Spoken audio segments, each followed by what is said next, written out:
So, Rodney, your unique shade of purple this morning. Dude, it's a stressful day. I look, you have told me many times that the market doesn't care about me, right? That it's like Just not. omniscient to me. That's not true. The market hates me, Gabe. That's just the way. Yeah. So you're Is not this going to because convince me any different. you didn't hold corn till delivery and now you're kicking yourself? Like I don't.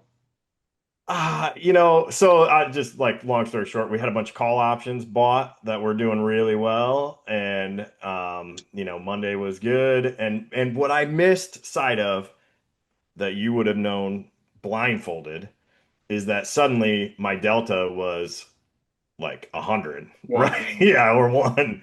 And the market just tanked since then All and right. put you Well, we should pick on you at the end about that and find out for more sure. Yeah. about what's going on there. But so we got Yasha with us today. Hi, Yasha. Hey, Hi, Yasha. pleasure being here. Thanks for having me. So Yasha and so Yasha is CTO over at a company called EarthAcre, and so occasionally they call me up and we talk about stuff that they do. But EarthAcre does this like really innovative way of measuring biodiversity, which is something I feel like I've heard about literally for 20 years, and is incredibly difficult to find some two people to give you the same answer on what it means. And so EarthAcre has a very reasonable answer to that question, because they kind of changed how they answer it.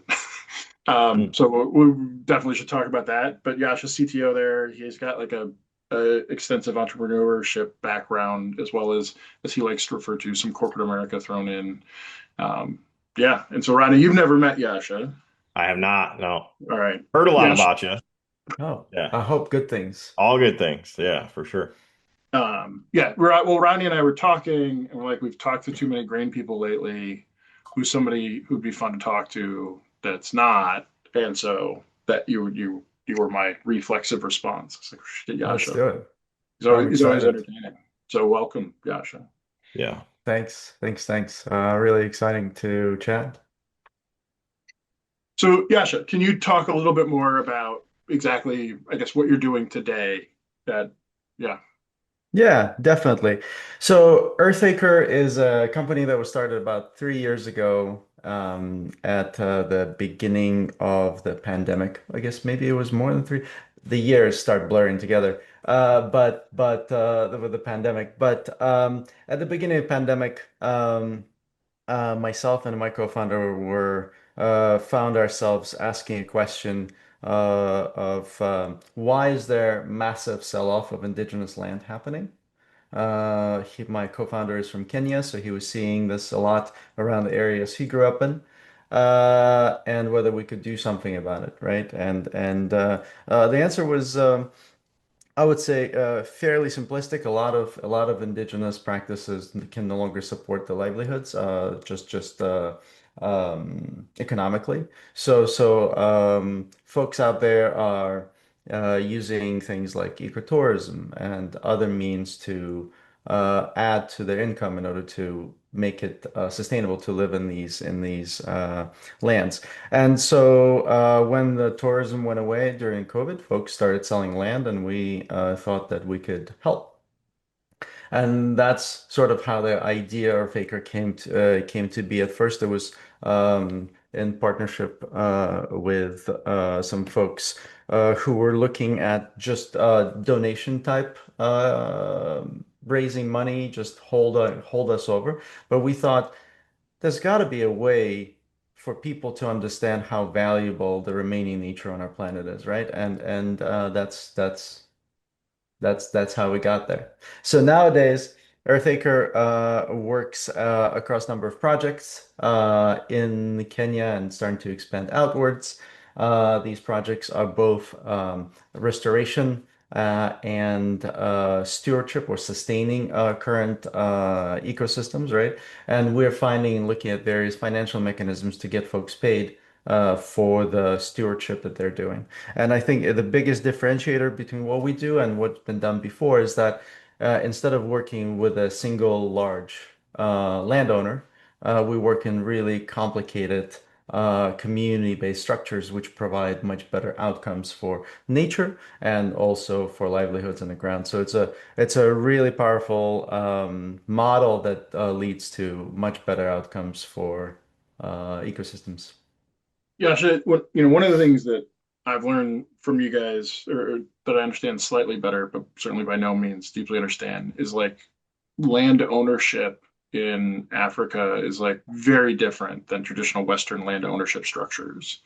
And so, Yasha very briefly just said, "Oh, community-owned lands," which makes it sound like it's the rec center or something. Right? Like that's what I hear.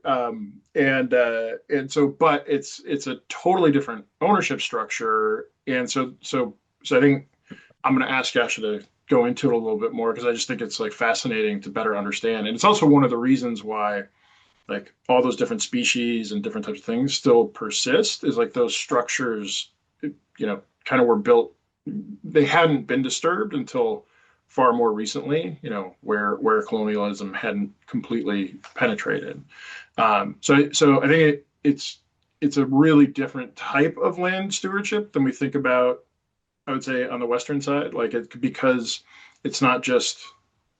Well, I'll ask Yasha to explain a little bit more, but it's a really different way of land ownership like that as a concept. But it's not like a hippie, hey man, you can't own that thing. I think they very much feel ownership over the land. So, Yasha, yeah, can you just, you know, Yeah, yeah, very good question. Because I rotate in these circles and talk about community ownership. I forget how different it is really until like a family member asks, and then they're confused. So thanks for asking the question. Absolutely. So in a lot of rural land in Africa, right? The ownership can be passed down through ancestral rights. It could be a handshake between two people. It could be just a village elder who knows who owns this from here to the next landmark over, right? Um, and the governments all across Africa, and not just in Africa, by the way, we're talking about just rural lands in a lot of different places in the world. Um, the governments don't quite participate in the ownership and title giving so there's not a lot that of we're title so searches used when to. you're buying. Yeah, that we're so used to over here, right? So, for example, when we go out and need to ensure ownership of land, right? It's usually a long process. We're working together with community elders, bringing in local surveyors. There's no internet involved. At best, you can go to a land register's office, request like a map index sheet, and then start going from there. And then you get into mutexes, and we can go down the rabbit hole into like just this bit of it. But the really interesting thing about it is that there is a source of truth in a lot of these places, especially in places where folks want to stay, folks want to continue living, right? We talk to young and old folks who all want to follow their cultural traditions. We obviously talk to folks who want to leave, but I think there is this I guess myth to some extent that everyone just wants to get away and get to urban areas as quickly as possible. And I think that is a myth that's usually based on financial viability of being able to live and provide for a family in those areas. So and then, Gabe, if you don't mind, to take that second point of how does that affect the outcomes? How does that affect the ecosystem outcomes? Because you kind of touched on it. I can either pass it to you and we can come back to that, or I can just very briefly say that very frequently when we have a name for something, we have a use for something, we care about that thing much more, right? So to me, a guy living in the United States, I walk outside, I point at a tree, say that's a tree. I point at a bush, say it's a bush. Flower, that's about the extent of my understanding of my ecosystem around me. Maybe I can identify an oak versus another type of tree, but that's, honestly at best, right?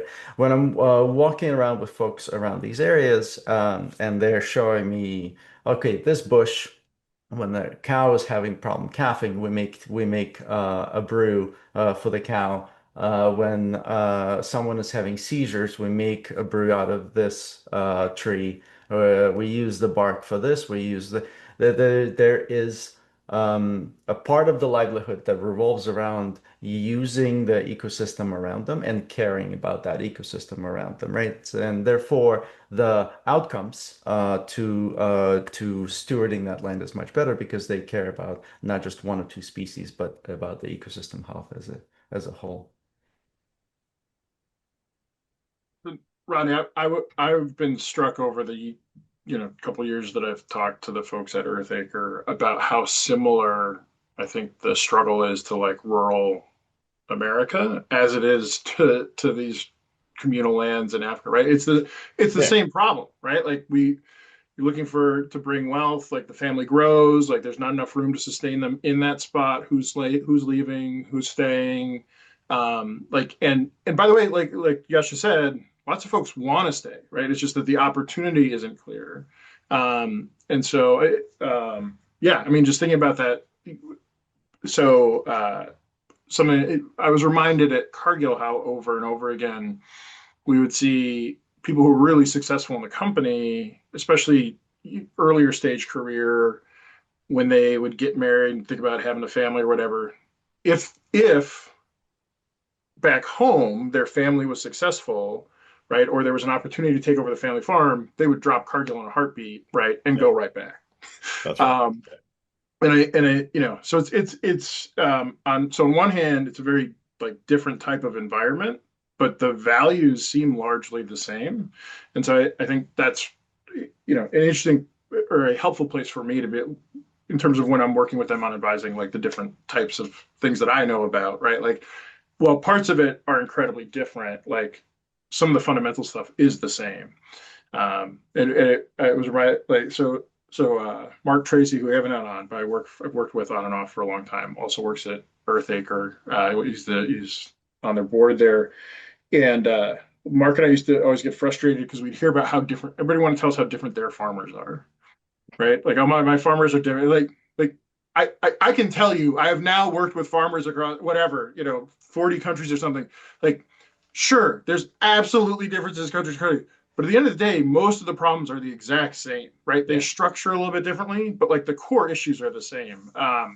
So it's always for me really helpful to have some of those reminders, and then seeing both the same problems but new environments is also uh, while I'm happy to help with them, like I do get the things that I learned there end up getting applied other places. So Yeah.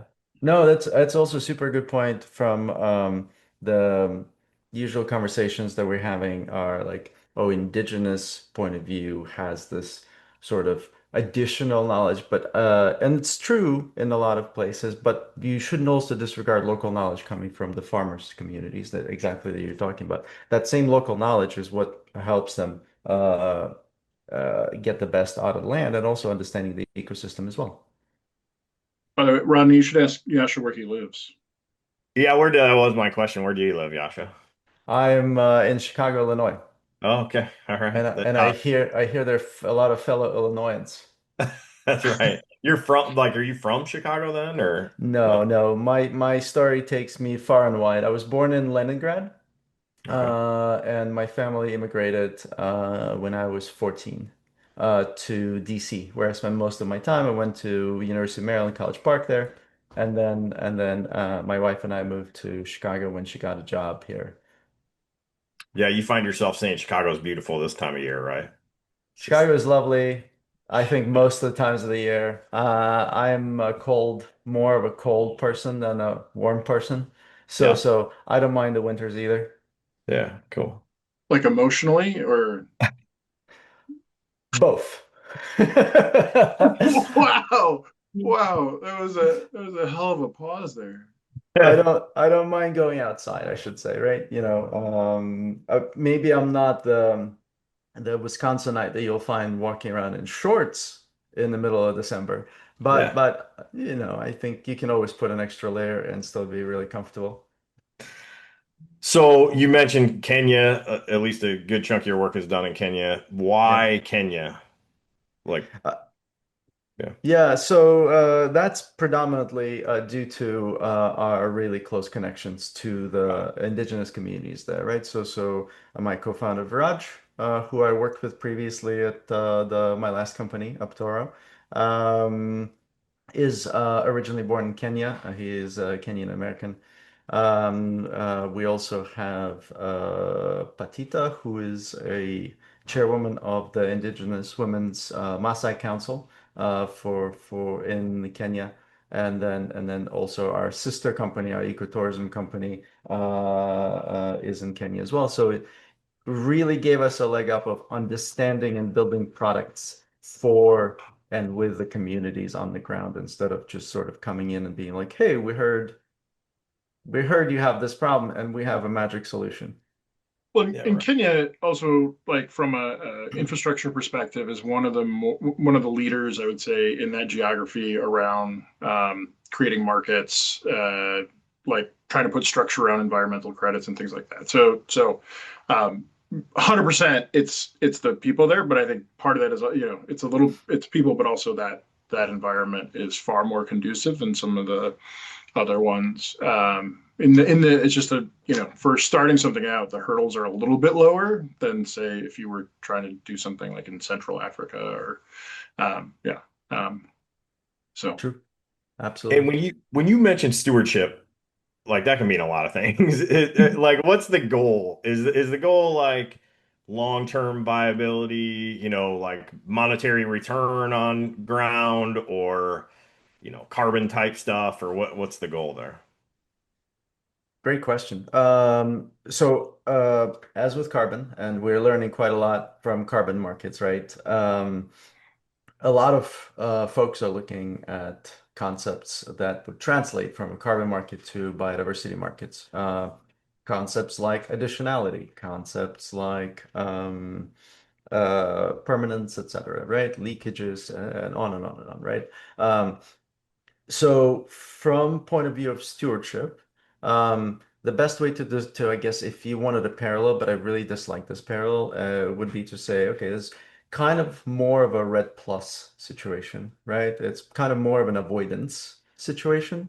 Yeah. Um, but I don't like that because there is a lot of active work, additional work that has to go in to keep the highly pristine ecosystems highly pristine, right? From point of view, not just from guarding from threats, which is what avoidance really is. Like there's a financial threat or another threat, right? But you're also looking at global threats that are impacting ecosystem change, right? So for example, we one of the things that we look at is we're looking at the speed of ecosystem degradation for each they call them ecoregions. That's like the grain that we're looking at. There's about 800 of them in the world.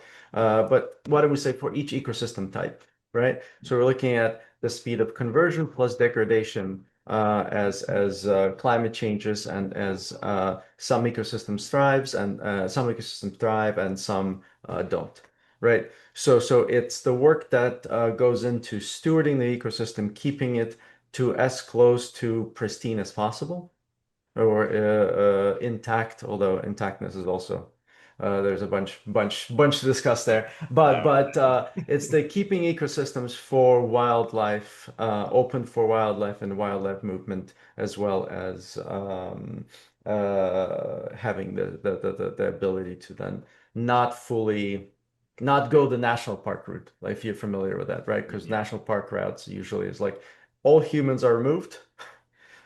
This is now a national park.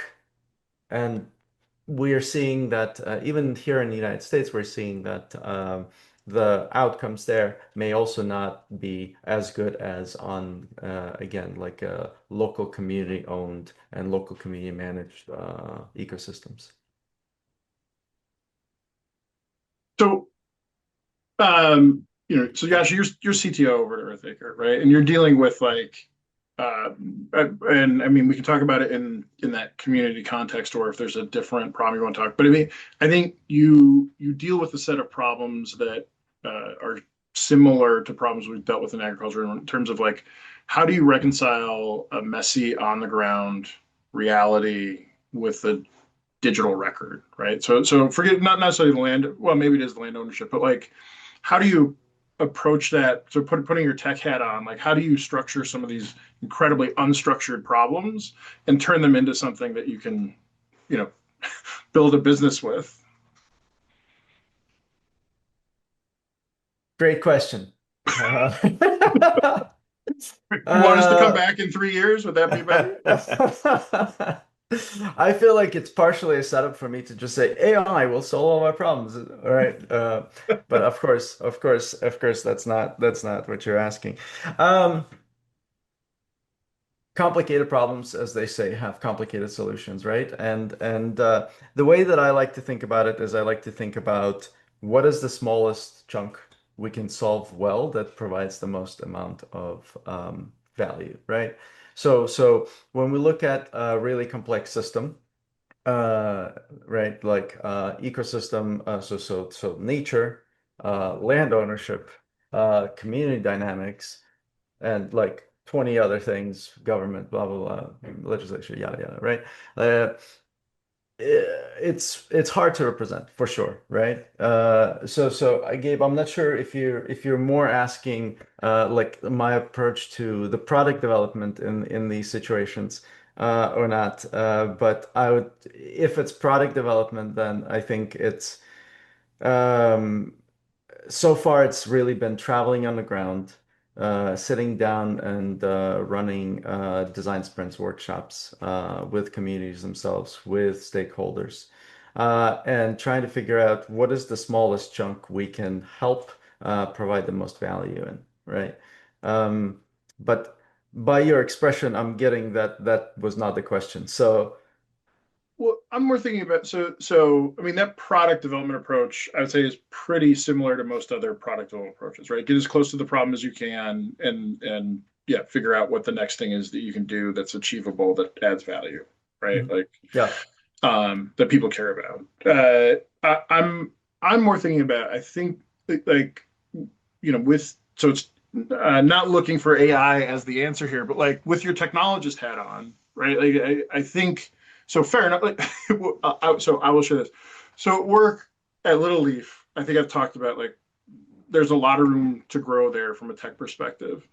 And so when I talk to people, like they're like, "Oh man, that sounds," I'm like, "Oh, it's gonna look like this." And they're like, "Oh, that sounds great." I go, "Well, sure. You said there's a problem, and I basically said, why don't we fix that problem?" Like there wasn't anything. I haven't Yeah. really done anything yet, right? Until we execute. So I think when I'm asking that question, I'm asking, when you think about executing solutions. So Rodney is now an amateur terrible engineer, That's right. right? The worst. Well, actually, I shouldn't say now. He's always been a terrible software engineer. For He's sure. just he's able to go further I've than he upped ever my has. game to a more terrifying terrible. So yeah. The problems he's going to make are Yeah. but Are we talking about vibe coding? Is that where this is? Okay, gotcha. Yeah, yeah. actually we should add, Rodney, what are you using for vibe coding these days? Are you still Grok or have you moved over to Claude? Because I hear So that's the way it's to funny. go. There was this big news this week that Grok released like 4.0 or 4.1 of their thing, and whatever. I'm sure it's much better at some things. It got crazy worse at programming. Like it caused me all kinds of problems with the new update. So I'm back to ChatGPT. I got a buddy that Ben Brain that was on here, a couple weeks ago. He is really pushing me towards Claude, and he was showing me how he uses it, and it was like just a different mental model than what I'm used to. So when he showed me that, I was like, okay, I got to give this a shot. There's an engineer that I work with that's like a 25-year engineer. He runs, I think, 6 different models like at home. Like he's got they're gapped I got from a the couple. Yeah, unsurprising. yeah, But so he's taking because the models are all open source, right? The core model. So So, and then he regularly tests all those updates against different problems, specifically around coding. So he tells me Claude's the best right now. Yeah. So we implemented GitHub at work, and so like because we could get Claude in that, Yeah. that was part of the reason we were good with it. So sounds like Rodney. Well, yeah, the statement that I'll continue to stand by is I'm certain Claude is the best for people that actually know how to write code, right? I Okay. think so. Ben convinced me the other day that it's worth trying it again, but I still am a little suspicious that it's going to be really great if I knew how to actually write code, you know. But they've changed all the interfaces on that. It's really intuitive. I mean, this was he showed me Claude, I think, directly embedded in, I think it was in VS Code, Mhm. and it was like a plugin, and he just plain English said, "This is what I want to do." And the magic of what Claude did there was it scanned his whole project through VS Code. Yep. So it could see these chains of, logic that, like, when I'm dumping 6 files into ChatGPT and saying this is what we need to do, it just can't see all the context. It remembers a little bit, but it also hallucinates. And Rodney, have you heard of Cursor? Are you familiar with what that yeah, is? that's another one. I think, yes, I have. Yes. Okay. Yeah. So I feel like that would be the best solution to what Yeah. you're describing because A, it's all prepackaged for you. You don't have to worry about it. B, you can choose the model in Cursor. I think if you pay Mm, them, I think they might have sort of like bundled contracts with the big boys, and you yeah. can just like switch over, and it does all the things without the setup, etc. So that could be a really fun thing for you to try. Yeah, I need to get on that for sure. I got a couple upgrades I want to make to the project, so it's time to experiment Nice. with something else. Nice. Yash, I'm sorry we didn't bring you in the earlier days of when Rodney was first building out. So Rodney, Rodney, why don't you tell him what you do as opposed to me telling him Yeah, what. so I run a cash grain consulting business for farmers. So I help them decide when to pull the trigger, when to set basis, when to roll, like stuff like that. But I tried like crazy to just buy software to run my business. Hmm. And there's tons of software out there, and it's good. Like, I know these people that do this software. It's fantastic in a lot of ways. But every piece of software I found did about 80% of what I was trying to do, and high crossover. Everybody, I'm not doing anything that nobody else is doing. But I couldn't find one piece of software that did everything I needed to do to run my business the way I wanted. So Ben Brame introduced me to vibe coding, and it was off to the races after that. So I should say, I've had plenty of help from plenty of former colleagues that have, helped me when I'm tripping up here and there. But yeah, that's kind of what I'm using it for. So I'm building software, not commercial software. I'm never gonna sell this software. It's just like for my own personal use. Nice, man. That's cool. That's really interesting to see this software engineer becoming a lot more open to experts in their own fields, right? It's almost driving us into this direction of where we all of a sudden learned spreadsheets many years ago, where we're Yeah. like, oh, this is our common language, and so this is really cool to see a really interesting dynamic that has been developing for the past couple of years. Yeah, and I think, me and Gabe worked at Indigo together, and I've spent most of my time working with software engineers, some of the best software engineers in the world, I assume. But it I don't was think you and really I ever worked together. some of them, not all of them.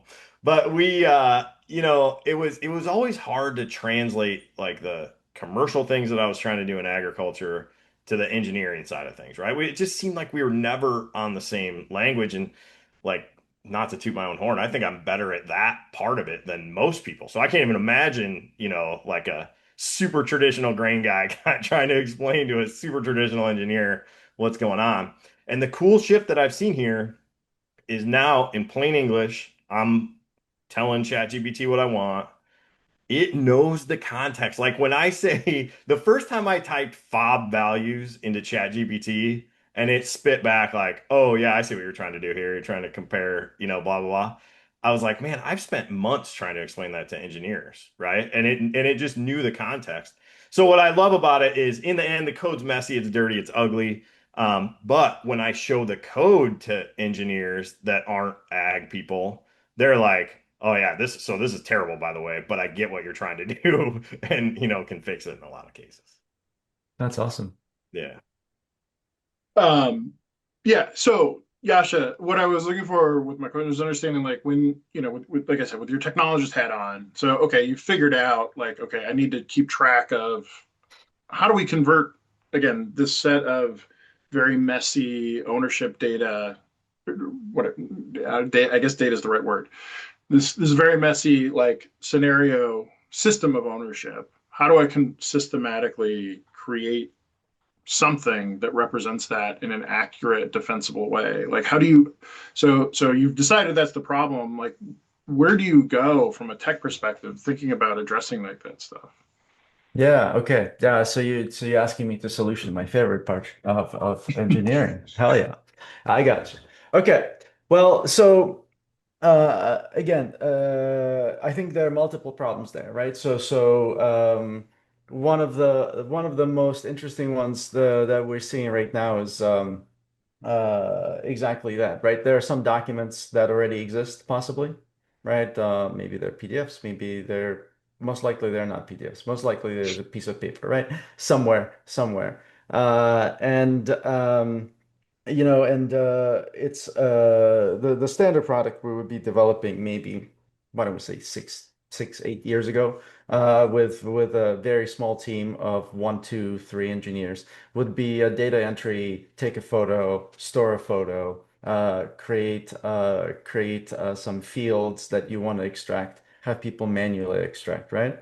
Um, but in the last 2, 3 years, fairly simplistic tasks in data science that previously still kind of required a data scientist to set up, like your OCR, for example, right? The ability to sorry, yes, the ability to scan a file into data, the What does ability to OCR scan stand for, 10. Yasha? That's a great question. I don't remember. I think it's Uh, optical character recognition.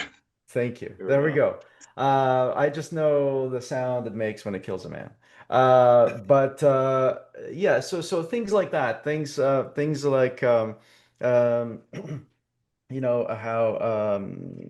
a lot of the AI trends right now are pointing at or like the new emerging AI trends are pointing to like even more accessible multimodal models that scan in images, understand context from images, scan in video, like things that we're prognosing to happen in 2026, right? Things that a couple of years ago we would probably have to hire for. Now, one of those solutions available to me, someone who's not that strong in data science, that's not the core of my skill set. I'm able to put that solution together in a fairly short amount of time. So that's one, right? Then there's obviously the data side of the nature monitoring itself, which is really fascinating because you have a lot of what's the industry term? Edge. You got a lot of IoT devices on the edge, and you're like, oh well, in the grand scheme of things, that's a solved problem, right? You can just send data directly to the servers from IoT devices, easy. And then you go, but there's not really even a cell service where we're putting these devices, right? So when we were looking at that, we were looking at creating a ways for communities to install data uploading stations, right? And some sort of central location with Raspberry Pis and some scripting that would allow them to plug in a SD card into an SD card reader and get it immediately uploaded to the cloud, push it through the pipelines, analyze, output analytics, whether it's camera traps, whether it's more interesting things like acoustics, and on and on and on. So those are kind of the things that are really that playing a big role in this business. We're also starting to look at telephony. I think in a lot of the communities that we work with, the technological penetration and even like the technological ability is not that high. Um, so having an ability to call folks, play messages, record responses, analyze later. Again, talking about some multimodal AI, could be a really powerful tool where instead of what we used to do and what we did all three of us with many users over the course of our careers where we train the users how to use our systems, right? We now have an ability to have AI learn how to communicate with us, right? And those who have not gone through the understanding of what a button does, what a select in the what a drop down, what is a radio button, right? All of those things that we take for granted. Um, they no longer need to do that. They no longer need to learn it. We can come back to being understood. Some Star Trek shit, man. Computer make That's me awesome. tea, whatever. Yeah. Um, so Yasha, I think I talked about how EarthAcre has a unique way of looking at biodiversity because I guess, Rodney, that's something we hear about with the, farm structure where it's okay, you're growing one crop or you're growing three crops and rotate whatever, but like concerns around biodiversity and trying to figure out how do you actually represent or quantify that. And everybody's got a different answer. So I can't be clear enough. In terms of asking people to quantify biodiversity, it is a nightmare conversation. Like people will even disagree with themselves as they're trying to explain to you like what's going on. Like, and everybody fully recognizes this really tough thing.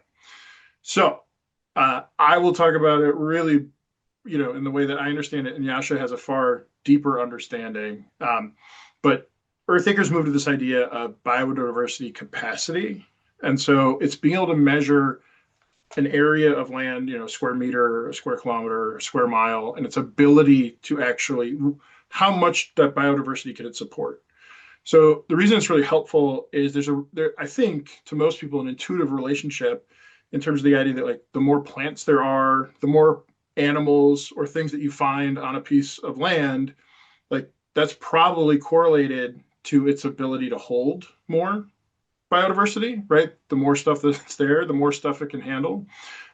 Generally speaking, that's largely correlated to the amount of plants there and the difference in those plants. And so what they've been able to do is you can measure biodiversity capacity. So what's the ability for this piece of land, given its current state, how much biodiversity can it support? And so if you can figure out that, there's another intuitive leap. I think it's an intuitive leap that you need to make, which is, as we often see, if a piece of land has the capability of supporting life, life will generally fill the gaps, right? And so because measuring the different species or whatever creatures, whatever you want to say, whether it's microbe to elephant, like that's really hard. But understanding what you think it can support, if you look at that in a bunch of different places and start to understand, okay, this type of capacity can support this much biodiversity. Measuring the capacity is a lot easier than trying to identify every individual creature and like decide like how much of a creature do you need to count as like being biodiverse or any of those. You kind of get away from that negotiation. And is that because there might be like 500 variables to what supports life, but there might be a billion types of life inside of that, right? Yeah. So I don't know. And I'm sure the video. So I one of the things I did with EarthAcre, so they work with a lab, the Davies lab out of Harvard, and there's this guy that's like an expert in biodiversity capacity. So I was like talking to him, like interviewing him for a piece of media we were creating. He was talking about like it literally takes like no matter how whatever for any reasonable sized piece of land, which could literally just be like a square kilometer or something, the actual staff you would need to be able to confidently measure the number of different things that are there and identify them properly is in the hundreds of humans, like hundreds of humans, because you need experts in all kinds of different microbiomes, like whatever the different birds are, like, does this bird count as different from this bird? Like all that, plants, all that shit, like to actually do a full stack, depending on how deep down in the earth you want to go, like it's hundreds of people, hundreds of experts, right? Like you need to pull in. So again, so that's why like biodiversity as a thing is like incredibly expensive and basically overwhelming to try to go count. But again, biodiversity capacity, right? If we understand that measurement not a couple, but like we build a model understanding that, then you can go do that much in a far easier with a far lower lift. And it's like fairly accurate. Like it's not like making shit up. It's Yeah. scientifically sound. Like I said, I think it's intuitive to most folks, this idea that like, a lot of different plants or whatever it is you're measuring breeds the opportunity and that life finds a way. As we remember from Jurassic Park. Yeah. Um, Yeah. Yasha, I'm sure I butchered part of it there, but like that's you want to talk, you know, clean up whatever mess I made or flesh out any important bits of that. No, not a mess. I think that's really great. The analogy that I like to use is the analogy like to explain ecological niches, right? Because that's what essentially we are measuring when we look at the plants, as Gabe says, right? So we're looking at the structure of the ecosystem. The analogy I like to use is housing analogy, right? Your studio holds upwards of two people, right? And it's probably one floor and it's probably fairly boxy. And then your townhouse can probably hold eight people, right? And then your apartment building can hold hundreds of people. And they're all sort of even from satellite, we can tell the difference between those three residence types, right? And so in a very similar way, and obviously the the building can be populated or the building can be currently not populated, but it can hold it, right? And therefore, the habitat for those people exists. And in this fairly similar way, we can look at ecosystems and those ecosystem niches. And exactly as Gabe said, life finds a way. Absolutely, right? So being able to not need to count individual elephants because they won't stand still, but instead be able to say how many elephants can this particular ecosystem support. And again, we don't look at individual species, right? So I actually won't know how many elephants but we are going to be able to say that having observed different taxonomies, meaning we observe birds, we observe mammals, we observe amphibians, plants, right? We're then able to say with AI models that we put together based on both remote sensing and sort of the spot checks and individual ground observations, we're able to put together a very good predictive models that give us this answer at scale. What is the capacity of a particular ecosystem for biodiversity at scale? And the last thing I think that's important to mention is why is the scale so important? Don't we want to know more precisely, right? And we do. Absolutely, 100% we do. But when we look at when we come back to initial problem, right? The thing that we started with, where folks on the ground need to be able to make this a financially feasible endeavor, right? When we look at some of the more complicated biodiversity observation methods, like for example, I really love this idea of eDNA, environmental DNA, going and sampling ground, water. There's some air sampling, right, where you just sample things, take it to the lab, you run a bunch of tests on it, and then from there you're like, okay, this looks like there's DNA of a hyena, DNA of this, DNA of that, so clearly they're in an ecosystem. Fantastic measurement, brilliant, really expensive, right? You're eating up like half of the value just on MRV alone, on DMRV alone, and all of a sudden it just doesn't make sense for folks to do this because it's just such an expensive part of this, right? So I think with biodiversity capacity, that is absolutely pioneered by Professor Andrew Davis. We're able to do that at scale at cost that is attainable for folks on the ground. Well, and understandable. Like I think that's the other thing. Um, and so when I talk about intuitive, Rodney, like when I think about when we talk, when you look at including cover crops and things like that, and how that improves like ecosystem health more broadly, like Yep. on that land, right? It's the same thing, right? You're increasing the capacity of that acre to handle, a more diverse microbe infrastructure and things like that. Yeah, and to be clear, what you described to us is the measurement of what that ground is able to do. But I assume the next stage of this, or what you're currently doing is saying, hey, what levers can I pull to increase that capacity on any unit, right? Like that's the Yeah, goal. so when they talk about restoring, right, it's increasing the Yeah. capacity, and sustaining is maintaining. Yeah. And then I mean the only other thing I'll say is like the incredible thing about Africa in particular, or the area they're working on in Kenya, like there are places where they've come in and the land is just shit. Like it's all the value's been extracted from the piece of ground. Like it's like Dust Bowl situation. And then with I'm whatever, with a surprisingly low effort level, like not no effort, but a surprisingly low effort level, and like not screwing things up.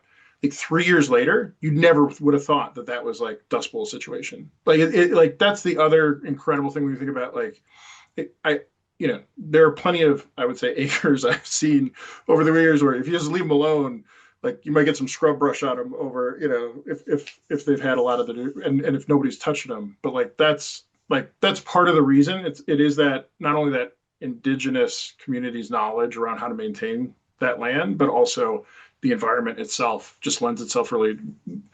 It's a far easier lift than it is a lot of other places. It's not forced, I guess.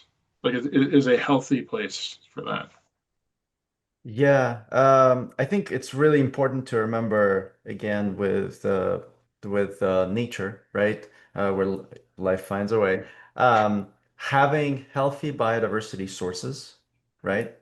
Means that you could bring back life. Obviously, I'm in no way, shape, or form advertising that, hey, let's destroy all this land because we can It would be always just bring fun. it back because that's not how anything works, right? Absolutely not. But we have seen incredible stories of restoration. One of the sites we work at. 25 years ago was in fact just completely barren, with barely any brush. And they set out to sort of rebuild this ecosystem. And the initial stages were obviously fairly low lift. Usually, the initial stages of restoration are fairly low lift. But then they were really driving towards getting this area to be highly biodiverse so they can bring ecotourism back. And so down to a point where the area that did not have elephants for the past 25 years, they laid out elephant dung trail, and elephants started coming back again. And given the fact that there was water available for them there, and there was food there and there was shade there, they would come there and go back, and it just revitalizes the ecosystem. You mentioned this Professor Davis. Is he the guy? I remember a guy like 10 or 15 years ago that was doing high intensity grazing on like the very edge of the Sahara Desert, trying to push that back. Is that this guy? It seems like I don't know the professor. I think you're talking about the Great Green Wall. Is that what you're talking about? maybe. I know he was I gave you we've talked about this. He Yeah, was doing high I intensity. don't think it's Professor Davies. Like Yeah.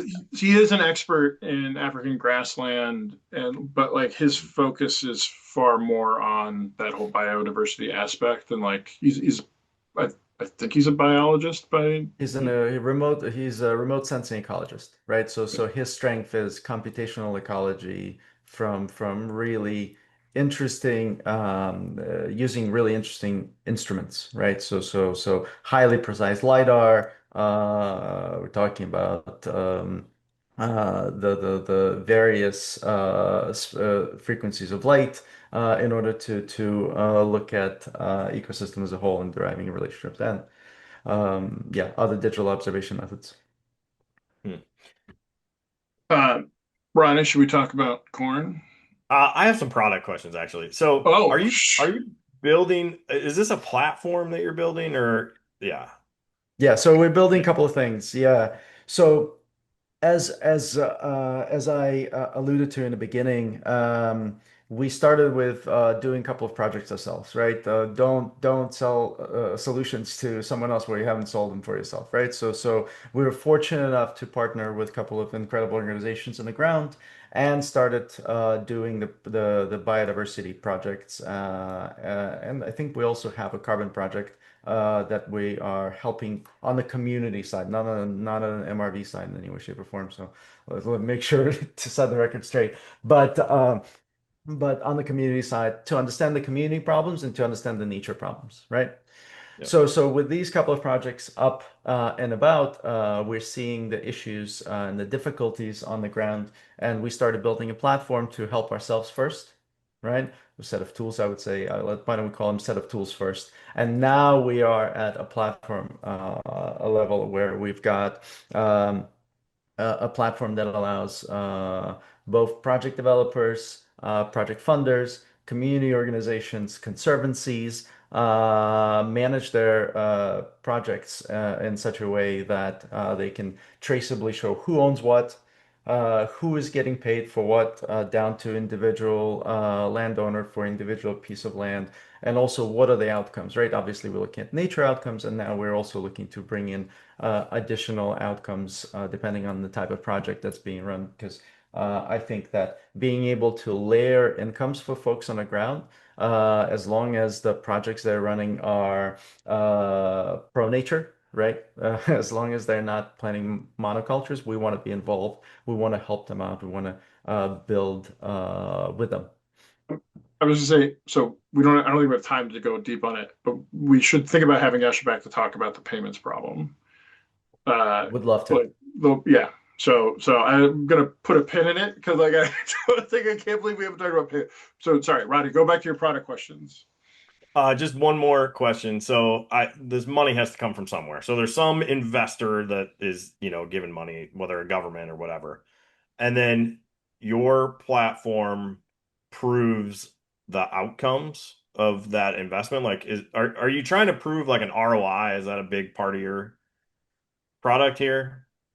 I see. So I guess in another way, you're asking what is the outcomes? What is the outcomes Yeah, I piece of guess. this Yeah, right. that we're showing? Yeah. So um, let's start fairly simply, right? Like, why don't we start with carbon markets? Because I think that those problems are fairly well known, and we can talk about the emerging biodiversity markets, which are fascinating, and I would love to talk to you guys like Mm. specifically about biodiversity markets. But the carbon markets have a fairly well-defined set of issues, right? Um, so one of those, especially in community areas, is so-called free and prior informed consent. I don't know if you ever heard of that terminology, but basically the idea is that do folks on the ground know what they're signing up for? Mm.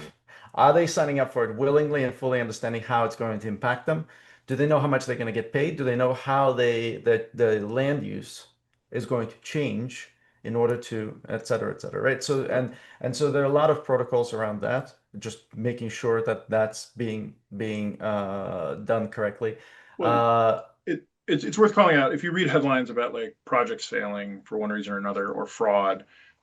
Oftentimes, where they have failed is this first step, which is this free prior informed consent thing, which was new to me too before starting to work with EarthAcre a little bit. yeah. And so it's not only making sure people really understand what they're signing up for, but like Yasha, back to the payments thing, it's also making sure you understand how those people are getting paid. And probably the most difficult thing is tracing use of funds. Not necessarily like, did this person buy a hamburger or a car with it, but like where the dollar actually went to. Yeah. Like it, so Mhm. that process that EarthAcre's built uniquely, I think, solves both those issues, which is like it's super cool as you understand the problem. But sorry, just want to No, no, no. underscore that's where Yeah. things break down most of the time. Yeah, so that's a big breakdown. And then separately, when we talk about, um, for example, pieces in the Guardian that come out about carbon projects, they could also come out about like, oh, you've planted a monoculture in a highly biodiverse area because let's say eucalyptus grows the fastest, right? So your nature-based solution to carbon is planting a singular tree that seems to grow the fastest, but also is negatively impacting everything around it, including the water table and on and on and on, right? And so the platform for just the carbon markets, right, de-risks all the projects that use it from both the community side, right, the payment side, and the nature side, right? There are a lot of different frameworks out there that give a premium for your carbon projects if it's at least nature neutral, Sure. right? And one of the ways to do that is again being able to track how the nature is impacted by it, not just saying that here's the in the part of, let's say, your methodology where you say what's your nature leakage. You just say, okay, we paid this guy to not herd his cattle on Wednesdays or something along those lines, right? So so it's de-risking all those things. And then going into nature markets, going into ecotourism markets, you're starting to look at the unique problems facing those markets and being able to also give them competitive users competitive advantage for the projects they're running, right? And we're currently exploring getting into additional markets with different type of companies and what kind of outcomes they're tracking. But this biodiversity capacity is a really good start at looking at, okay, your ecosystem is here. You started the project. How is the ecosystem evolving now that the project activities are happening? Yeah. So, Ronnie, you had asked where the money comes from ultimately, right? And so it's basically people that care about those things. So in some cases they're paying because paying EarthAcre or one of the partners they work with allows you to make a claim. Like in terms, so if you're a common thing that's coming up now is around data centers, right? So you're building this massive data center, like the carbon problem's well understood, but also oftentimes, you're building it in a rural area and you're disrupting some ecosystem as a result. You And probably so, need cooling. Yeah. yeah, so The they may right? buy Noise or pollution on invest. that thing. they So, may they may invest in supporting biodiversity, like, and so it's the biodiversity piece of it is a unique difference from carbon. Is like, again, like an intuitive thing with carbon is like, okay, we're all sharing the same atmosphere, it's really straightforward. It is a harder leap for people to understand why would I pay for it in whether it's East Africa or Central America or something like that. And the reasons are that's where most of the biodiversity on Earth remains today. And yeah. so it's kind of like putting your money where it has the biggest impact is why you would do that. So that's one set is people looking for those offsets. I mean, the other is just like they have values around protecting environments and supporting biodiversity. And so whether or not they're actually using it to make a corporate claim, like it's putting money to work where their values are, and in a way that gives them confidence that, like, again, that traceability back to what's the dollar doing, Yeah. right? Like being able to see that and like, no, okay, that's the impact. There's also a whole nother thing where because of all the tech that Yasha's built, like their cost ratio is so much lower for this. So Yeah. way more money goes to those people doing the work to sustain and restore those lands. And so it's just a far more effective use of the dollar. I'm not trying to shill for EarthAcre though. I don't know if we've got a lot of biodiversity credit or asset buyers listening to the podcast, but It's a big market for us, but I will tell you, Yasha, you've done a much better job of explaining what your company does than Gabe ever has done to me over the last couple of years or whatever. So yeah, Well, dude, that's super exciting. I think super thanks. relevant today, and even the types of stuff you're doing absolutely ties back to what these farmers in Illinois are being proposed to and encouraged to do. A lot around the carbon markets, but it goes into more than that. The carbon discussion is such a murky discussion, right? Because it's like this very polarizing, like small sliver of what people are trying to do. And I see it specifically in the Midwest, man. Like it just hasn't been rolled out well. The the words they're using to describe, what you should and shouldn't do don't translate well. It's just been an interesting problem. So I appreciate you trying to tackle it. And I also, from experience, know that chunk of work that you described, like from sign up to payment and all the messy middle in between, that is a gigantic chunk of work trying to stay in house. So I applaud you for that. Thanks. Thanks. Yeah. I'll give some credit to AI. Yeah. I'll Yeah. give some credit. I think a couple of years ago I would have had to have a way larger team in order to accomplish what we accomplished with a much smaller team. But yeah, no, thank you so much. Yeah. And speaking of Illinois again, right? Like, sure, maybe we're not talking about biodiversity in Illinois just yet, although a quick shout out to tall grass prairies in Illinois. I think there's something like 9 acres of wild tall grass prairie left in all of Illinois. Hmm. An ecosystem that used to cover Illinois because a lot of the conversion happened in Illinois. So potentially there are like biodiversity restoration projects in key areas that are would be very interesting. But a very topical thing for us right now, exactly with AI, exactly with data centers, is like use of water, right? That conversation. I have some friends in various water facilities up and down the coast of Lake Michigan happening, both about the Michigan water, Lake Michigan water, and the aquifers and how quickly those are getting depleted. And damn sure that's impacting farmers, right? And I'm sure it's in the back of everyone's mind. I Yeah. don't think they think about water much at all. No, no, no. Yeah, of course not. Why would they? Yeah, we always either have too much or not enough. On biodiversity in Illinois, I tell you this, in the last few years, I remember when I was a kid, grasshoppers were the most terrifying things in the world. They were everywhere, right? You would just be swarmed by grasshoppers. And then I think there was 20 years where I didn't see a single grasshopper. I don't know if that's true or not, but that feels true. And I have noticed in the last few years, like grasshoppers are a thing again. There's something to that. Yeah. What about fireflies? They around? I feel like they went A away a little little bit. bit. Yeah. But they changed to LED fireflies, Gabe. We haven't talked about this. More efficient. No, yeah, you didn't tell me. Yes, they absolutely have changed to LED. It's the weirdest thing. Yeah, you asked. I want somebody. Our first comment on this podcast should be somebody either like arguing for or against the fact that they're now LED. But like, this feels I like a birds aren't real thing. That's amazing. No, they changed. They like I it. love that. Fireflies used to be a yellow, Yeah, soft glow, right? It would come yeah. on and off really slow. And now they are bright white and they're very fast. So you're thinking they're now 3K. They used to be about like 6K, Exactly. and now they've gotten It's to much. 3K, more like an operating theater situation. Yes, I'm going to find the proof there. I know that to be true. That's amazing. I love that. I absolutely love that. Uh, completely pointless plug. I'm not trying to plug anything, but there's this wonderful open source product that I've been like this project I've been following called Moth Box. Pardon my accent. MOTH box. Okay. As a dude posted on how to build your own.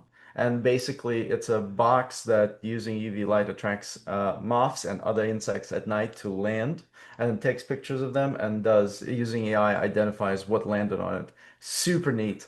So Hmm. so if you need some stuff The to proof. That's like the capture, regular.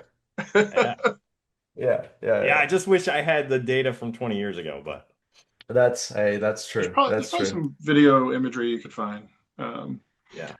uh, okay. But super also, sorry, I know corn needs to be discussed. The other thing that reminded me of, if you just give me just Always. one extra second, is there's a wonderful book that made a giant impact on me when I read it called Braiding Sweetgrass. And it's a bunch of essays all together. You can feel any which way about it, but it's got a lot of really interesting research. Like, for example, the United States Forest Service manages more roads lengthwise than the United States Highway service. Highway Administration, Mhm. right? So that's an interesting one. But one of the essays talks about how, and I think you will relate to this, when we were growing up, going on a road trip with your parents, right? Every gas station, you're cleaning off the windshield, right? Yeah. Every gas station, there's just insects everywhere, right? Yeah. And nowadays, right? And so that's a good indicator of sort of where the ecosystems are, and also ecosystems recovery. Not everything is doom and gloom. Where we work on this, ecosystems recover. But yeah, that reminded me of it. Yeah, I just heard about that the other day, the lack of bugs. I'm interested in that. I do remember the Delta 88 that I drove around in 1986. The windshield was like straight up and down, so I'm not sure the aerodynamics are quite the same. But Fair. like, yeah, I believe it. It seems different for sure. it's unusual for me to have to scrape bugs off. I Yeah. think I get more bugs inside the car, like that I end up smushing on the back, on my side of the windshield than I see on the front. Yeah. Yeah. All right, Rodney. Yeah. I hadn't looked at corn until this morning. Yeah. So let's pull this up. You can see that it's out to get me. I can I, I see there's notes. Yeah, there's a lot of notes about specific market movement to piss off Rodney. Was this your bad day? Is this it right here? No, the bad day is 2 days to the right. Right here? Left one. Right Here. there. Right there. Yeah. Okay. So closed at 436. Yeah. Right. Okay. And then has went down ever since. So just to Okay. just to Okay. just to like set the tone. December is a very popular month in corn futures, right? Like very popular. And the price has been garbage. Volatility's been pretty low. Options have been cheap. So I've had a lot of guys I work with that we bought December call options, What right? strike? What strike did you own on? Well, so anywhere from essentially like from 410 to I mean we had some at 455, right? Okay. But like just laddered in between. So, we back in the middle of October we hit that low about 410 and like that was probably when we loaded up on most of those calls because we Mm-hmm. knew we had a corn crop, basis was pretty good, we're just flat it, buy calls to cover it. And then Yep. look at that chart, man. Yeah. Everything was going our way. Like it was so good. And again, what I lost, so, like talk about a 410 when we hit that high there at like 442 or whatever, um, the charts were telling you there should have been some resistance at 440. We blew right through that. Next resistance was kind of 445. So we had some orders working at that 445 level and just never quite got there. Yeah. And again, Gabe, this is where I lost sight of the fact like it feels good to make money on You calls. own futures. Yeah. Essentially we own futures there. Yeah. Yes. I just didn't manage that the way I liked, and I'm kicking You should myself. call me next time you're gonna do some big options. Yeah. Um, Yeah. so Yasha, it's worth noting, like if you look at this picture, right, without context, like it kind of looks okay, right? Yeah. There's this. So most people don't think about selling grain like without external prompting until you get to about here. So basically, they've planted a crop, like it looks like it's growing, like they'll start thinking about selling corn, and the market went down here, like, and this was a bad day. And then obviously there's this recovery. But Ronnie, what's break even for corn I mean, futures? most guys are about 440, Okay. probably. So Yash, if you look at this, there was Mhm. about whatever that is, a solid 4 to 5 months where they're losing money because they were, you know, you would have And had to that know 4 to 5 months happened when they were thinking about marketing their when they grain. were thinking about marketing. So Yeah. guys are selling, like absolutely selling all through here, or not doing anything and just like classic plan, which is just hope. Yeah. Which gave something back here, so got Yep. something all right. So other than Rodney's terrible understanding of options, which I think we Yeah. can own, like yeah. Um, yeah. So Any comments on why? Why was this so low for so long? Is this I'm understanding that it's not a Yeah, no, standard. that's perfect. So, I mean, for sure, an oversupply issue on the corn market. We're going to carry out like 2.1 or 2.2 billion bushels it of was the corn. largest corn crop ever, right? It's the largest corn crop ever. So it's the biggest yield ever on Yeah. the biggest acres ever planted. The yield thing's still up for debate. I think we'll find out there. But so yeah, huge corn crop. D Actually, demand is off the charts as well. So the demand side is strong, but it's just leaning towards oversupply right now is the biggest problem. Mhm. And then what I'm telling my guys is, all right, the corn story on its own, whatever. The corn story is actually a soybean story, right? So if you flip over to soybeans, soybeans are relatively tight stocks, so a completely different situation here. Relatively tight stocks if you believe China is going to buy any soybeans from the United States. If they disappear, it changes the game. So the balance sheet today assumes that China is buying some beans here. And, I don't know how much you follow Trump's tweets, Yasha, but around October whatever 20th there, he started to talk about, hey, we're going to have a deal with China. They're going to buy beans. And the market got more and more confident. You see that gap in the chart. That Yep. was a Sunday afternoon. Scott Bessent, I remember that Friday, going into that Friday, Scott Bessent was going to China or going somewhere to meet with the Chinese folks about tariffs. And on Sunday afternoon, he sent this tweet out that says, hey, China's agreed to buy 25 million metric tons of soybeans. And it was like, giddy up, man. That like drove the market crazy. So Mhm. since then, we peaked out here. This, if you overlaid the corn chart with this, the corn chart is definitely following this picture here. But we peaked out here. Uh, Oddly, the day before China started actually buying beans. So if you see this gap back a little bit, that was when Scott Besson said, hey, we've reached a Yep. So deal. here's the It's a gap. done deal, Mhm. right? Um, And as then this is waiting for beans to move. this is waiting for anything to happen, and literally every single one of these days, it was like no sales, no sales, no sales, right? And government shutdown didn't help. But then about the peak was literally like, oh yeah, China came in and bought 10 million metric tons, which I thought the change from zero to anything was going to be gigantic, right? Mhm. Like just like breaking the seal. And it's like a typical buy the rumor, sell the fact thing, I think, right? It did the complete opposite. Mhm. Mhm. So, one thing, Gabe, have you been following this China story at all or I mean, a much? little bit. Yeah. What's on your mind? Well, so just, I've been trying to think of like why are beans down when we're suddenly actually selling grain to China. So, there was a time when the US was super competitive, more competitive versus Brazil for China, right? And it was in the heat of negotiation. So it was like China for sure was making financial decisions that were bad for them to win this tariff battle, right? That was like, Josh, just to be clear, they were buying beans at a more expensive price from South America than they could have gotten them from the U.S., even with tariffs going. Mhm. exactly. Mhm. And it was just to, well, we think it was to, It's for politically negotiation. motivated, Yeah. right? Like, Mhm. yeah. Mhm. Mhm. But I've had some folks here recently tell me, well, yeah, but that they may have bought futures on the board, right? Just bought futures and gained that length. And then as they're converting that to cash sales, they'd be offsetting those hedges, right? And could put some hedge pressure on. So I don't know if that's the deal, but it feels very real.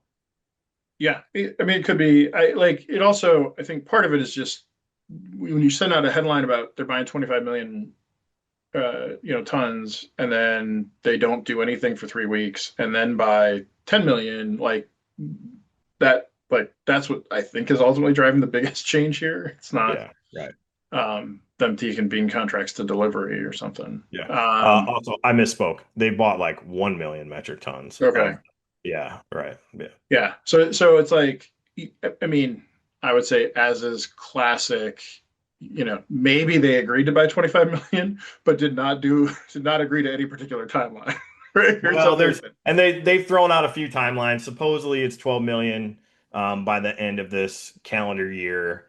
But they also like, does that include last crop year, Right. right? This calendar year. Yeah. So there's lots of games being played here for sure. Yeah. Yeah. I think the moral of the story here is options remain super cheap. Volatility is still so low right now. But for the most part, it's been appropriately priced, right? We've been buying tons of cheap calls or tons of cheap puts and essentially not making any money on those. We did have some guys, we had some bean calls bought and we were able to roll those up. It was a big enough move that it was like, hey, roll those up and capture it. So feeling good there, but man, those corn options, they're driving me nuts. Okay. Okay. Sorry, man. But it is tough. Well, and especially when you get close to expiration, that delta changes a lot faster. Yeah, one more thing I'd say is I am trying to take this portfolio approach, right? Yep. So, and you know this, Gabe. The problem is like I'm not thinking about the portfolio today. I'm mad about this very one specific trade that's expired today. So like whatever. Well, I was talking to Mark Tracy yesterday about so we used to have this product called Cargill called Pacer Target, and so it would deliver you and if it was, you, it had a floor price, right? So you sell below here and it had a max price. And if and then you got the average. And if it was between those, you got the average. If it was below the floor, you got the floor. Above the cap, you got the cap or target marketing, Yep. right? And so I still get mad at myself because nobody really used it. And then there was something happened in the market and it got a little more adoption than it would have normally. Like the pricing and the market situation made more sense. And so people have come up. So we used to let people reprice those positions. And so basically they'd get whatever so we had a bunch of products that worked like that, where there was a floor and then some average. But the way the pacer target works is its components, it's basically a call spread, right? To simplify it a little bit. So as you know, like that top end call starts to gather a lot more value, it starts to really throw you off when you get close to that top strike. Yeah. And so when I had learned how to do it, which was, 6 years before this event, before people like really doing it, like we would treat it like everything else.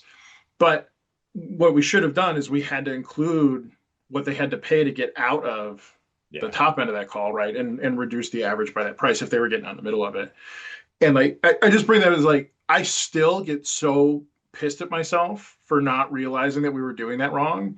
Like it was like, so yeah, I mean, and it was like a trivial part of the portfolio. Yeah, like exactly. It's the thing you remember. Complete non-event. I didn't get in trouble for it, right?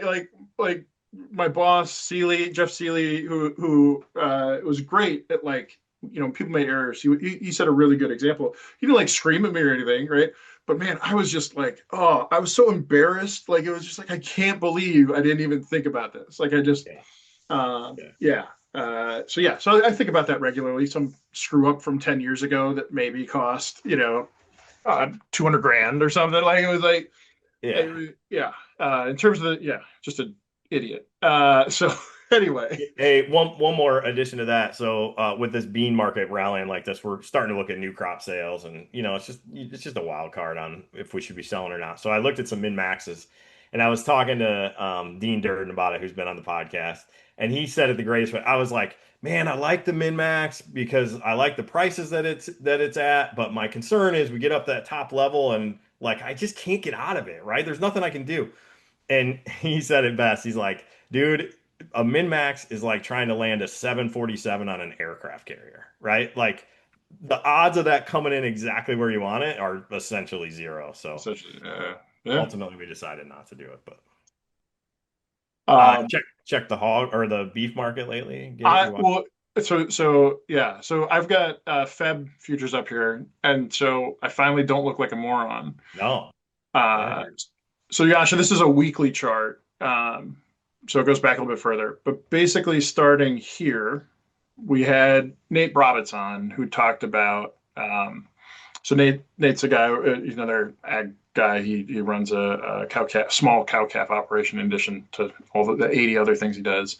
But he was sharing kind of like sentiment in that market, in that industry around even at this point, the market, the front month at that time was basically about double what it normally is.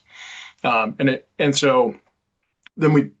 he kind of pushed me on it. Was like, hey, it feels really overbought, or it feels very much like equities did in 2007, and grain markets for that matter.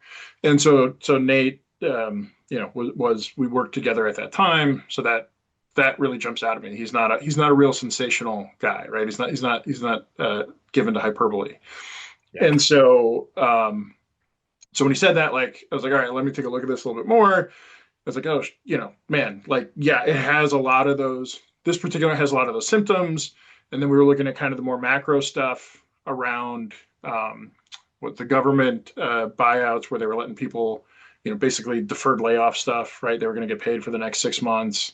I think there were some other things we were looking at, and it's like, all right, it feels like September, the bottom could fall out on this, like, and it would be really problematic if it did. So like Rodney said, demand's at an all-time high on corn. This is part of the reason. It's just a lot of the corn, almost half of it goes to animal feed. And beef is man, if people listen to this podcast, they probably heard me say this about 1,000 times. Beef is a premium protein. So people, if you've got excess cash, like you buy beef, otherwise then you go pork and chicken. Um, and um, and so it's an interesting indicator of consumer wealth. And so Rodney often asks people, I'm surprised he didn't ask you, Yasha, like, do you, right, I guess this is normally when it comes up. Like Yeah, exactly. when's the last time, Yasha, I don't know. Do you have any dietary restriction? Do you eat steak? No. I eat everything, yeah. You eat everything. But I think red meat I eat less frequently. Yeah, I think I'm more of a chicken guy. That So when was the last frugal time you had spender. steak? Not a frugal spender. It's more of both dietary kind of concerns about as I get older, there are a bunch of things talking about red meat, blah blah. So maybe like once a week, maybe even once every 2 weeks. But and then there's also the water cost and all the other costs of beef raising itself. That sort of play in the back of my mind. I am, after all, a CTO of EarthAcre, a sustainability company. So Yeah. I embody a lot of the values. Um, yeah. So the oftentimes you get is people go, oh yeah, we just bought it, and then Rodney will ask them like what they paid, and like, oh yeah, it was super expensive, like it was way more than I thought. It's like, and but what that tells you, so it's a premium purchase, and people basically once they decide to buy it, they don't really think about the price doesn't affect their decision most of the time, but then you hit a point where it does, right? And so it seems like we kind of hit that around here. But what actually drove the market down was Trump opening up imports from Argentina. Like, you never know what the hell it's going to be that drives it, like that makes the market kind of flip. So yeah. So I was off by, you know, whatever, 3 weeks. Yeah. But I feel pretty good about that in terms of like understanding the timing. And if you look at and so we were looking at this as a leading indicator for more macroeconomic thing. So if you go look now today at whatever, I think it's like the greed fear indicator on CNBC. My neighbor was showing me yesterday. It's like 3 out of 100, meaning all the way on the fear side. Really? Yeah, sentiment's like really bad. I mean, you got this on it. It's interesting the spin on the employment data coming out, right? Like, I mean, it's I was going to ask you absolutely, about that. Yeah. yeah. I think it's better than expected. So it's like, so what? I think if it would come out bad, like we would have again. Like, it just feels like we're spinning a bunch of plates.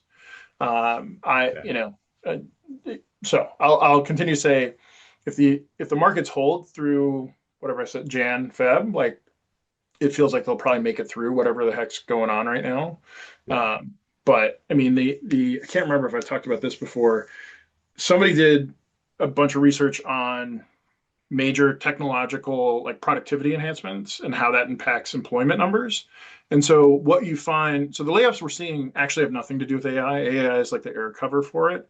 It's just companies like shedding weight for whatever reason. Sure. Like they always do, right? Like Yeah. companies go through layoffs, like it's a pretty Right. normal thing.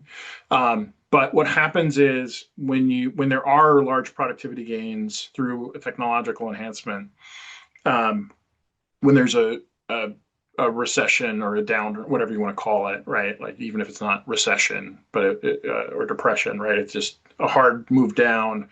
You'll see companies do all those layoffs to tighten things up, and then the actual problem is the jobs don't recover on the other side.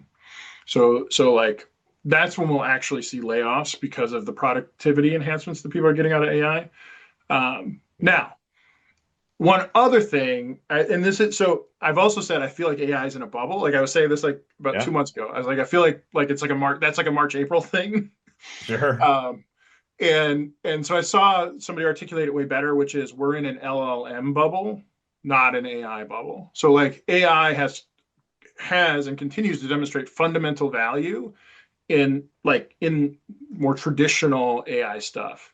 It's so your more quant driven stuff, your ML driven things that aren't like this LLM Yeah. hype train, right? That's but so that stuff is still solid and will take up a lot of CPU processing and everything else. Right. But at the same time, like it's that LLM piece that's still hasn't really moved over the line in terms of being able to actually get out of the hallucinations and like and the way they're trained, it seems like that's unlikely to actually happen. Mm. Uh, so really good at more qualitative stuff, understanding sentiment of things, doing desk research more efficiently. Like it does a lot of those things better, but until somebody adds that additional layer that kind of self checks for hallucinations, right? Which is actually probably an ML problem, not a problem you're going to solve with an LLM. Yeah, They, right. you're yeah. Um, so there's a lot, but anyway, like on one hand, That's a bold prediction, Gabe. yeah, Hey, this is a good time to remind everyone we're not giving futures we're not trading advice we're not here giving or trading anything like advice. that. Do not take any of this for anything Yeah, more than nobody go science. trade off what I said. Yeah. Yeah, Well, but Yasha, to be clear, this was a bold prediction too at the time, right? Like, yeah. and I'll also I will also tell you the fundamental story here doesn't actually like other than the Argentine imports coming in, like herds continue to drop, drought's still a major problem. Yeah. Like the fundamental structure of this market should still be putting a bullish picture, right? 100%. I was going to add that, Gabe. The Argentina story is like minuscule compared to the whole thing. Because we're talking Fundamentals about like really have 40. not changed here. What's that? How large is the Argentina addition to this market? So I think it's like 1% Yeah. Yeah, of it's is the impact here. It's Yeah. like nothing, right? Yeah. but then Fundamentals have not changed. The only thing that's really changed here is sentiment and, posts on Twitter and True Social. Yeah. right, and so those bold predictions are really like, you know, having grown up professionally in Cargill, like there's a huge focus there on market fundamentals, fundamental structures, um, like core supply demand stuff, which you know don't explain everything, but help give I think a strong anchor for like when we think about reversion to means and things like that, markets normally go back to whatever the mean is, but those S&Ds tell us how that mean shifts and like what is reasonable from a price perspective. And that's when I'm saying those things, like you're getting, I would say, a large, an amateur but informed amateur view on like what I think that fundamental picture supports. Um, and what feels like overblown, like what's hype versus like Yeah. real. No, I understand where you're coming from. I do think that well, rather, I think that I have a different take on the AI bubble. How about that? Right? Like beef, I got absolutely nothing to What's the argue take on here. the AI side, Yeah, Asher? we got Tell to hear that. us. Yeah.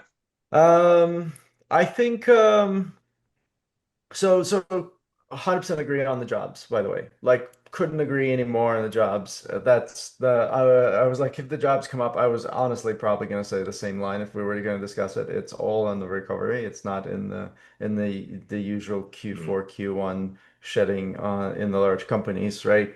It's really about how they plan and how the internal processes work. 100% agree. Um, but I think on AI, it's very interesting. What's very interesting for me is or LLM. I like that actually. LLM bubble versus AI bubble. I love the more tight definitions. I'm an engineer by trade, so I do want to be get as granular as possible in my definitions. I think there is a lot of room in LLM right now to grow. I think both on the software side, I think like the last year we've seen some incredible improvements. Like I was fortunate enough to get on the very, very early first ChatGPT model when they were in beta because I knew someone inside and they were like, here, check this out. And I was like, this is magic. This is nothing short of magic, right? And then this past year, like I'm hearing you talk about hallucinations, and I remember those hallucinations that I was dealing with, like in the very beginning. I was like, this is magic, but also this Markov chain slightly modified. But and now the my like my team's development speed is so much Yeah. like right. I'm not dealing with hallucinations. How about that? I'm dealing with context. And where I was leading this to is that I think the LLM bubble is not yet, if we want to call it a bubble, which I think it is, it's not yet there. It's not yet peaked. Yeah, I The told you, March. I don't think March. Ah, I don't think March. all right.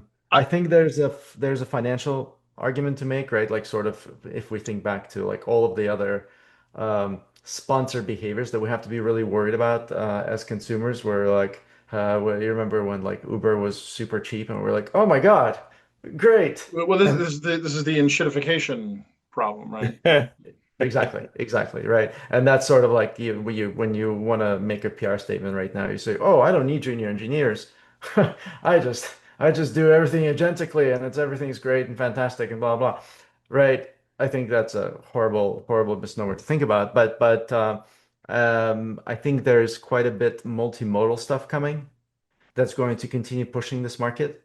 And I think that it will be interesting to see when the sponsorship for those model trainings that are in billions of dollars gets switched to consumer side when we get to run that cost and then see what happens with the market then. Yeah, I mean, well, so for what it's worth, Yasha, like I'm now actively using a couple different things to because I'm pushing on them for work related problems, and like they really struggle with like, using hard numbers. Like it just, I mean, there was something where I was like, oh, help me figure out a piece of equipment, and this is the maximum height on that equipment. And then it gave me, I was like, give me what you think the three best answers are given these criteria. And it gave me those answers. And I was like, and then I started digging into them because that's what I'm doing, right? Like I'm testing out the performance. And I was like, and I looked at something, I was like, oh, there's like a better model of this. I told you budget wasn't a constraint. There's a better model of what you're talking about that still fits within my criteria. Why didn't you use that one? And it was like, oh, because the height constraint was, I thought it was better to be conservative on height. It was like, well, you say that, but the other two things you showed me are higher than this one. So what, what's going? It's like, yeah, I don't know.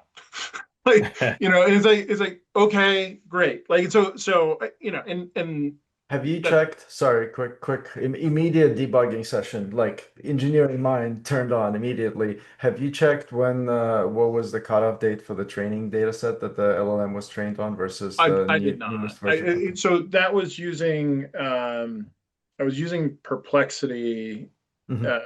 and it was using I did it actually both with the labs feature and the research feature. Mhm. And both of them were found. Like, I don't, yeah. And then I went and did it in Copilot, which was using GPT-5, and that was also had a similar issue. Like, I didn't have the same conversation, but it was a similar set of problems. Um, and so I've just activated Claude in Copilot, and I think I'm using out was it Opus there.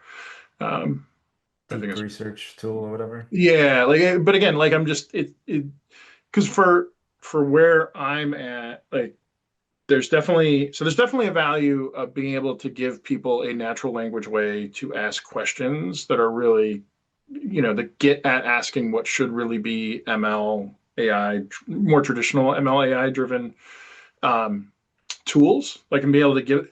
And so I think for us, and I'm not the only place, but like for this more technical stuff, it's figuring out can we use it to bridge the gap. Was it like an MPC server, like to use an MPC in between to use that natural language query to figure out what set of more quant trained AI tooling that I've got, um, and figure out how to do that. But I mean, that feels like a problem that's like, like in terms of me solving it for what we're doing, given like where we're at, like that's a couple years away from Mhm. having something that's feasible. Mhm. And I'm dealing with a number of other challenges in terms of getting. It's like even if you gave me that LLM NPC combo that worked today, like I still probably wouldn't be in a place to make it work. But like that's what we're starting to poke on because I keep every 3 months everybody's like, oh, you really got to check them out again. Like, is it better than it was? Yeah, it's better than it was. Does it do what I need? No, because I need it to be right, and it's Yeah. still not right. It's difficult to have non-deterministic systems be right all the time, right? Yeah, it is. Like that's where this breaks down, right? And like so, like I said, for more qualitative stuff, I do believe and agree it's super useful. And I use it all the time now for like desk research to like, hey, I needed to find an alternative to WhatsApp that works with enterprises. Like ask me a bunch of questions to help you figure out what I should be doing, right? And they're like, okay, great. Now we've got a framework to do analysis. All right, now let me go double check like why you told me these were good. Like, but at the Right. same time, the frameworks that it gave are super helpful, right? But I still have to go in and check, which is fine. Like that's, but they have absolutely cut down the amount of work to get to that point, right? Yeah. It's like I asked an intern to do it, which is fine. Like a good intern, not a shitty intern that was like Right. somebody's nephew or something. Yeah. Um, It's funny. so I tell you, my favorite use of not one of my favorite uses of artificial intelligence today is I have to record all my phone calls with customers because of my brokerage business, mm, and it when I'm done with the call, it recaps the call, sends me a note on the call, and tells me, "Hey, Gabe agreed to this, Rodney agreed to this." Like it's, I could see a world where I convert that into like to-dos, right, or some kind of mhm. task. But this is my favorite one ever that I got. I called a customer of mine and he was in a bad spot and we couldn't, like, there was a bad connection. So the recap made me laugh. As a recap, Rodney initiated the call to confirm if Ryan could hear him clearly. And then it says, Rodney asked if Ryan was present on the call, indicating a need for confirmation of the connection. And that was it. It was great. That's a The good AI version recap. of "Can you hear me now?" Yeah. Yeah, exactly. That was good. All right, man. Um, Hmm. all right. So people interested in Yasha and his work can go to earthacre.com. I'm, if any of what we talked about is interesting, I strongly recommend it. The work there is really cool. It's not just cool; it's super valuable, and like I said, a really unique way of addressing those problems. And we'll bring Yasha back at some point to talk about the specifics of payment challenges for unbanked folks like that. Yeah. It's a whole different ballgame. Uh, It's definitely interesting. Yeah. Yasha, any closing thoughts? Closing thoughts are, first of all, thank you so much for having me. Lovely to hang out, lovely to learn from you. One of the biggest reasons I love being in startups is because I get to learn so much from so many people. And I didn't know when I woke up today I'd be learning about beef futures, but here we are, and that was fascinating. No, no, no, I that was not a dig on it. That was not sarcasm. That was fascinating. Thank you so much. Um, other than that, yeah, let's keep an eye on what's going on with the bubble, so to speak. I think that's the for every technologist out there right now. I think coming into 2026, every leader even I would say, right, keeping an eye on even the tooling that's emerging, right? Now let's say LLMs slow down, but the tooling is not going to slow down, and there'll be different context put in place over top of the tooling, and fine-tuned tools that produce diagrams and podcasts and et cetera, et cetera. You guys, you've seen the notebook LM by Google, right? That you can shove a PDF in and they'll produce a podcast. Um, Again, magic. I just first time I used it, I was just like, this is black sorcery. I mean, it was like just not normal. So yeah, it'd be really interesting to keep an eye and continue to learn. I think there's a lot of learning for us in the next 5, 10 years in and around what this technology actually means and actually ends up being. Yeah. I'm gonna also do a quick plug for my new website, ledlightningbugs.com. It's not up yet. I'm gonna secure that You when bought this the is URL over. right now, yeah. And I feel like if you remember that Owl City song, the Mm. 10,000 Fireflies oh song, yeah, yeah, I yeah, yeah. think you should license that from them and see. All right. I See if I can usually do it think that everyone loves hearing the first 5 seconds of a song when you join, when you see it, when you just like get on the website. every It's my time. Yep. favorite part of the MySpace For experience. sure. For sure. Well, good chatting with you guys. Good to see you. Thanks for coming Good on, We'll chat chatting, Yasha. soon. pleasure Good to see you, meeting you. Rodney. Thank you so much. Yep. Bye. See you.